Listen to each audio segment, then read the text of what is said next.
Welcome back to Talking Winter Ops. It's that time of year again when we sit down with other organizations working in winter maintenance to catch up on what they've been doing this past year. I'm Rick Nelson, and I'll be your host for the 2026 National Winter Maintenance and Road Weather Briefing Series. These briefings give us an opportunity to catch up with our partners in winter maintenance and road weather, learn about what they've been working on over the past year, and hear about their plans for the future. More importantly, they give you a chance to see how these ideas, tools, and initiatives might fit into your own operation. Before we get started, I'd like to recognize the organizations that make these briefings possible.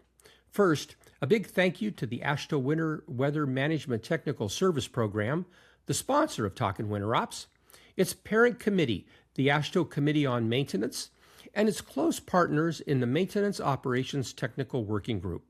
And of course, thanks to the state DOTs whose annual contributions to the Winter Weather Management Technical Service Program make it all possible. So grab your favorite beverage, settle in, and let's catch up with our partners across the country to hear about what's new and what's coming up next. This segment features the American Meteorological Society's Committee on Road Weather and Technology. And with us is Committee Chair Dr. Brittany Welsh with the National Center for Atmospheric Research.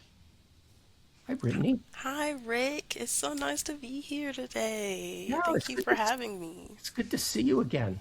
So Brittany, what is it that you do there at NCAR?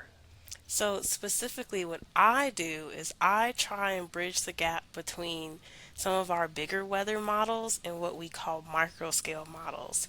So, what I'm really interested in is trying to get street by street scale weather and road weather information for autonomous vehicles, electric vehicles, so that they know the risks that they're encountering weather-wise when they're driving autonomously through cities. So that's my main focus of research right now as a postdoctoral fellow here at NCAR in the Research Applications Laboratory. Well, that sounds pretty cool. That's just the kind of stuff that we're interested in. So, Brittany, you're the chair of the AMS Road Weather and Technology Committee. How about filling us in on what y'all been doing this last year and what's coming up? Of course, we have so many exciting things, and I feel like the last time that I was on here, we had a different name. And so we'll talk about our big name change that we went through just this past year. But the Road Weather and Technology Committee overall, as you can see by this really cool graphic here, is we cover a wide range of I, information and decision support tools of how weather impacts roads and how we communicate that with people. But to kind of start from a higher level, when we think about, well, what is the American Meteorological Society or AMS, you have to think about the entire Earth system. So I have this cool little graphic here that shows one of the pictures that they took from the recent space launch and like sling around the moon and all the different parts of our Earth systems, clouds, the atmosphere, the oceans, the cities. What we're really focused on is kind of how all of these parts of the system, especially the weather aspect, impacts kind of our roadways and how people interact with weather as they're driving. So, as a whole, for the American Meteorological Society or AMS, they have a mission of literally taking the idea of this Earth system and using that to advance the science and our understanding of Earth and the weather that Earth has and the various systems and how they interconnect. And they really want to do this to like help benefit society. So whether that's having several conferences that they do throughout the year as part of their activities so that we can share science, share ideas. You can do peer-reviewed journals and publications as well. And you can also just kind of be an advocate or a spearhead for certain committees or organizations that go towards kind of benefiting society and connecting these different sectors, public, private, and things like that. Specifically, our committee, within the umbrella of the American Meteorological Society, the Road Weather and Technology Committee, which was formerly known as the Intelligent Transportation Systems and Surface Transportation Committee, essentially sits under a branch of the AMS umbrella called BEAD, or the Board of Enterprise and Economic Development. We went through a really big name change because we felt that we wanted our committee name to align with some of the other committees from different organizations. And I think it was the big thing out of it was we really wanted to make sure that the people that we were communicating with, partners, stakeholders, and things like that, had a better sense of what we are and our identity as a committee.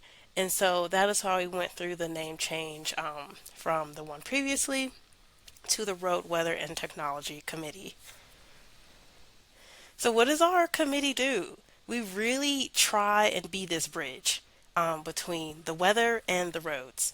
And we try and foster and facilitate connections between private sector, public sector, academia, and things like that, all with the goal of kind of breaking these silos and working together to try and reduce the fatalities that occur in all these different types of weather conditions that you see in the images on below, that can affect roadways and cause crashes and fatalities, as well as financial loss.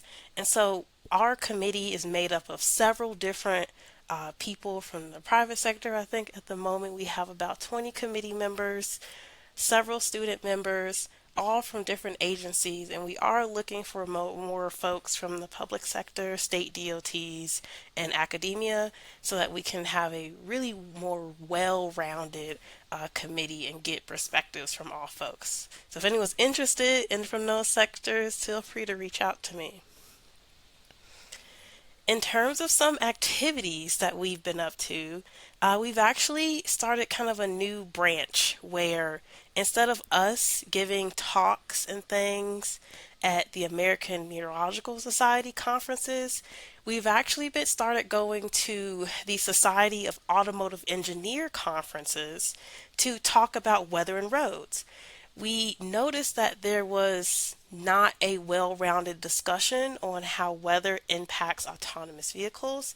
And so instead of just talking about it within our own organization, we decided to take this discussion to the Automotive Engineers Conference and see what they had to say.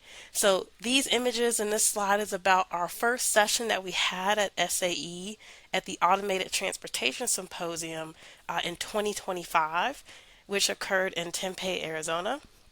And we had a super well-rounded set of panelists that you can see here in the image on the left.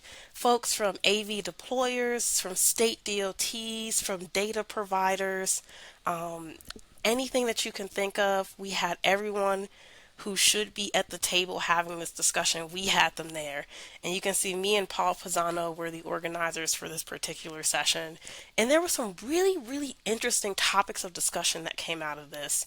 It was acknowledgement from the AV deployers that yes, autonomous vehicles don't perform that well in adverse weather conditions, and what they want and need is high resolution, street by street scale road weather information.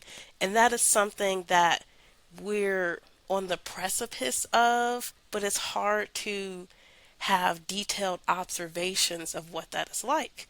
That also led into conversation about how autonomous vehicles themselves can be mobile observation platforms or mobile weather stations. They collect so much data as they drive about cities that they themselves can be observation platforms. And we talked about this idea of mutual benefit between the AV deployers and the weather community, where they can provide weather observations from their vehicles that can help make better weather models, and then in turn that can help you have better weather forecasts and alerts that can help autonomous vehicles navigate bad weather or understand where and when it's going to happen. So this idea of mutual benefit was kind of the main frame from this particular session. We did acknowledge that there were some research needs that we needed to work towards, and that is we need a platform for like kind of consistent weather observation so the vehicles can grab that and understand when and where bad weather is going to happen. We need better ideas of, you know, protocols for when hazardous conditions are happening and the vehicle can longer operate safely. What is the protocol for that vehicle? You can't just have all the vehicles pull over on the side of the road and wait it out. A lot of state agencies don't like the idea of that because it's not safe. So we really need to define these clear cut boundaries of what's going to go on here. That leads us to our next session. We have another session at the Automated Transportation Symposium that is happening in just 10 days in San Diego, California, and it's called Weather and AVs, Who Needs What? So this will be separated into two separate panels where we talk about AV deployer and test center perspectives in terms of the data. So this one's really focused on data needs and how feasible it is, how unrealistic it is, and then what are the different perspectives from the deployer side and from the data provider and state DOT side. The first panel really focuses on the idea of like, well, how do we further test AVs in bad weather versus just sending them out there into the world, and when they run into it, then we learn our lesson. The idea of building up test centers and what data that we could learn from those test centers or simulations. And then the second panel really focuses on the data provider side of, well, how do we, as the public and private sector, kind of build this bridge and this foundation for either integrating a standardized weather information format into an existing system, or does that need to be a whole new system that we need to integrate? And how do we make it consistent? Does it come from DOTs? Does it come from federal highways? Does it come from the National Weather Service? So these are all really good conversations that I hope to have with folks in the next 10 days. For this particular panel, for ATS this year, we have about 8 panelists across about the same range as last year. We have some private sector, we have data providers, we have public sector. So I hope with like everyone in the room, everyone who needs to be there in the room, we can have a really good conversation on moving forward to standardizing weather information for AVs, but also the idea of them being observation platforms themselves and trying to make this dream into more of a reality. Next, our committee has also organized 4 sessions this year at the American Meteorological Society conference that will be occurring in 2027 in Denver, Colorado. So just right up the street from where I am in Boulder, Colorado. So these sessions, AMS has this every year where they have this gathering of scientists from across all different sectors to talk about the various research that's been done over the course of every year. And so this is one, and the image on the right is one of our 4 sessions. We have this one every year, which is called Weather and Roads. And this particular session is mainly about kind of like any type of road weather research that is being done and any cool ways that you found to communicate road weather and things like that. So that is like the focus of this particular session, and we'll go through the rest of the 3 sessions that we have as well. This session, kind of on brand with what I was talking about before, is our automated vehicle session. And we really want folks who either have done research with automated vehicles and testing in various test beds, or folks who have worked on kind of user or operational needs for automated vehicles in adverse weather, to really give us an idea of like what's going on, what's the forefront of the research, and how we can move forward in kind of making this idea of like autonomous and electric vehicles being everywhere a reality. And so that particular session is also something that we've organized for this year.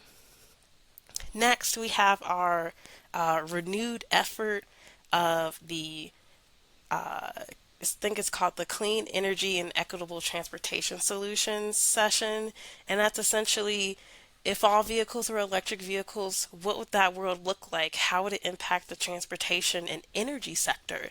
So it's a joint session between one of the energy committees within AMS and transportation to see, would all vehicles being electric vehicles be feasible with our existing energy grid, and what are some benefits and drawbacks to the idea of that? And then last but not least, we have our renewed Pathfinder session. So the Pathfinder session is back. So anyone within like federal highways or anything like that who's kind of doing any sort of work in regards to that, you can submit an abstract to this particular session where we're really talking about that public-private partnership and having kind of driver or user-centric weather information and services for the public. With that, that is all of our sessions that we have for this year. There's so many, and that concludes all of our activities. If you're interested in attending AMS in 2027, abstracts are due August 11th. So get those abstracts in if you have any interest in any of these sessions. And Rick, I think that's all I have for what we've been up to for the past year or so with the Road Weather and Technology Committee. Well, that's a pretty impressive set of accomplishments. Getting on those panels and talking about this whole merging of weather and autonomous vehicles. That's something that they've been struggling with for a really long time, and it's good to see progress is working. It's going to come. And Brittany, I've got just a quick question. How do you see, or do you see, this whole artificial intelligence move that's happening impacting the work that you all are doing? Do you think it's gonna come into play, or do you think there's different lanes that are going to be taken? What do you think? I definitely think it's going to come into play. It's one of those, I feel like, runaway train things where you can't avoid it. I feel like we're already seeing it in some places where the surge of machine learning and AI has been so quick that now, particularly, we're taking a step back to understand the ethics behind the black box that is AI and machine learning.